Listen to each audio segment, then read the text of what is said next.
வணக்கம், welcome back to Rainman studio. இது உங்கள் வெங்கடேஷன் ரெயின்மேன் ஸ்டுடியோ எம்ஏஎஸ் ரெயின்மேனின் இனிய காலை வணக்கம். இன்றைய வானிலை நிகழ்வு பார்க்கறதுக்கு முன்னாடி சேனல் சப்ஸ்கிரைப் பண்ணலாம். சப்ஸ்கிரைப் பண்ணிவிட்டு ஆல் நோட்டிஃபிகேஷன் எனேபிள் பண்ணி வீடியோக்கு லைக் அண்ட் ஷேர் பண்ணுங்கள். ஃபேஸ்புக் ஃபாலோவராக இருந்தால் ஃபாலோ பண்ணிவிட்டு இந்த வீடியோவை கீழே ஷேர் பட்டன் இருக்கும், ஷேர் பட்டன் ப்ரெஸ் பண்ணி ஷேர் பண்ணி மற்றவங்களுக்கும் உதவி பண்ணுங்கள். இன்றைய வானிலை நிகழ்வு 19 ஜூலை 2024.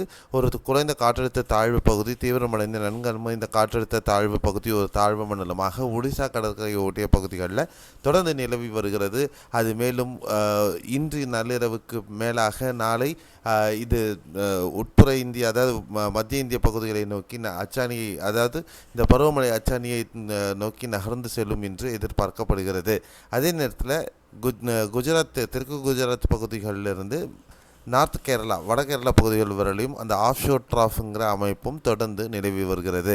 இதற்கிடையே இந்த ஸ்ட்ராங் மான்சூன் சர்ஜுன்னு சொல்லக்கூடிய தீவிரமான இந்த ஈரப்பதமிக்க தென்மேற்கு பருவக்காற்று இந்த தாழ்வு பகுதியினால் இந்த மேற்கு பகுதிகளில் இழுக்கப்படுகிறது. அதனால் மேற்கு கரையோர பகுதிகளில் குறிப்பாக சற்று இந்த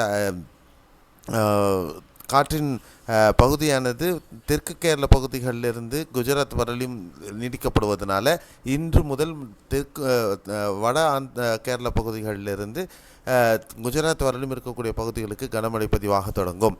காவிரி நீர்பிடிப்பு பகுதிகளில் தொடர்ந்து மழை பதிவாகிறதுக்கான வாய்ப்புகள் இருக்கின்றன. இன்று அல்லது நாளை மேக்சிமம் இந்த வார இறுதிக்குள்ளாக காவிரி மேட்டூருக்கு 1 லட்சம் கனஅடி நீர் வரையிலும் வருவதற்கு வாய்ப்புகள் அதிகம் தெரிகிறது. அதே நேரத்தில் இன்றைய மழை வாய்ப்புள்ள பகுதிகள் நாகர்கோவில், கன்னியாகுமரி, தென்காசியின் மேற்கு தொடர்ச்சி மலை ஒட்டிய பகுதிகளில் மிதமான மழையை நம்ம எதிர்பார்க்கலாம். வால்பாறை, சோலையாறு இந்த பகுதிகள் மற்றும் மூணாறு இந்த பகுதிகளில் நம்ம இன்றைக்கி கனமழையை பார்க்கலாம். ஸோ சேலம், ஈரோடு, கோயம்புத்தூர், தருமபுரி, கிருஷ்ணகிரி, ஒசூர், வேலூர், திருவண்ணாமலை, விழுப்புரம், கள்ளக்குறிச்சி மாவட்டம், பாண்டிச்சேரி மீண்டும் ஒரு நாள் மிதமானது முதல் கனமழை, வெப்பசலன மழையை நம்ம எதிர்பார்க்கலாம். இந்த வெப்பசலன மழைன்னு சொல்கிறத விட மான்சூன் ஷவர்ஸ்ன்னு சொல்லலாம். காரணம் என்ன அப்படின்னா, இந்த காற்று இழுக்கப்படுவதனால வானிலையில் அட்மாஸ்பியரில் இருக்கக்கூடிய அந்த மாய்ஸ்சர்னு சொல்லக்கூடிய அந்த தன்மை இருப்பதனால ஏற்படக்கூடிய மழை தான் இந்த மழை. ஸோ மற்றபடி சென்னை, திருவள்ளூர், காஞ்சிபுரம் மற்ற ஏனைய பகுதிகள், மத்திய தென் தமிழகத்தில் இருக்கக்கூடிய பகுதிகளில் ஒரு சில பகுதிகளில் லேசான மழை அல்லது மிதமான மழை ஒரு சில பகுதிகளில் மட்டுமே இருப்பதற்கு வாய்ப்புகள் இருக்கும்.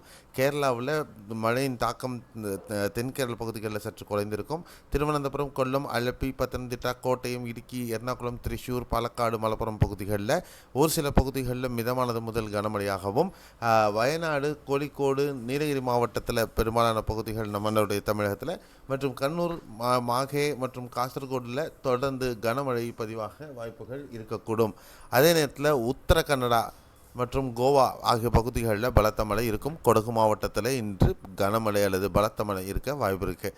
அசன், சிக்மகளூரு, ஷிமோகா, அவேரி, தார்வாத், பெல்காம் ஆகிய பகுதிகளில் கனமழையும், மற்ற ஏனைய பகுதிகள் பெங்களூரு உள்பட, மைசூர் உள்பட உட்புற கர்நாடக பகுதிகளில் மிதமானது முதல் கனமழை இருக்க வாய்ப்பு இருக்கிறது.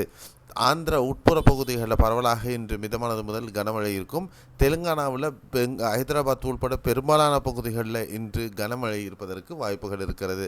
ஹைதராபாத், மெதக், நிசாமாபாத், ஆதிலாபாத், கரீம்நகர், வரங்கல், நல்கொண்டா இந்த பகுதிகளில் தொடர்ந்து கனமழை இருக்க வாய்ப்பு இருக்குது. குறிப்பாக சத்தீஸ்கர் மாவட்டம், ஒடிஷா மற்றும் கம்மம், தெலுங்கானாவில் இருக்கக்கூடிய கம்மம், கொத்தகுடம் இந்த பகுதிகளில் பலத்த மழைக்கான வாய்ப்பு. கிருஷ்ணா, விஜயவாடா மற்றும் ராஜமுந்திரி, அதான் east and west Godavari, Visakhapatnam and Srikakulam பகுதிகளிலையும் கனமழை இருக்க வாய்ப்பு இருக்கிறது. இதுதான் இன்றைய மழை வாய்ப்புள்ள பகுதிகள் பற்றின அப்டேட். அடுத்த ஒரு வாரத்துக்கு எப்படி இருக்கும் அப்படின்னா, வெப்பச்சலன மழை சற்று அங்கும் இங்குமாகவே தமிழகத்தில் இருக்கும். மற்றபடி வட கேரள பகுதிகளில் முதல் காவிரி நீர் பகுதிகள் உட்பட ஆந்திரா மற்றும் கொங்கன், மகாராஷ்டிரா பகுதிகளில் பருவமழையின் தாக்கம் தீவிரம் இருக்கும். தென்கேரள பகுதிகள், மத்திய கேரள பகுதிகளில் சற்று தொய்வு காணப்பட வாய்ப்புகள் இருக்கின்றன. மேலும் வெப்பச்சலன மழையானது முதல் வாரம் ஆகஸ்டில் தமிழகத்தில் முழு வீச்சில் தொடங்கும் என்று எதிர்பார்க்கலாம். இதுதான் இப்பொழுதுக்கு இருக்கக்கூடிய அப்டேட். மீண்டும் அடுத்த ஒரு காணொலியில் புது அப்டேட்டோட சந்திக்கிறேன். நன்றி, வணக்கம், bye bye, C you, have a nice day.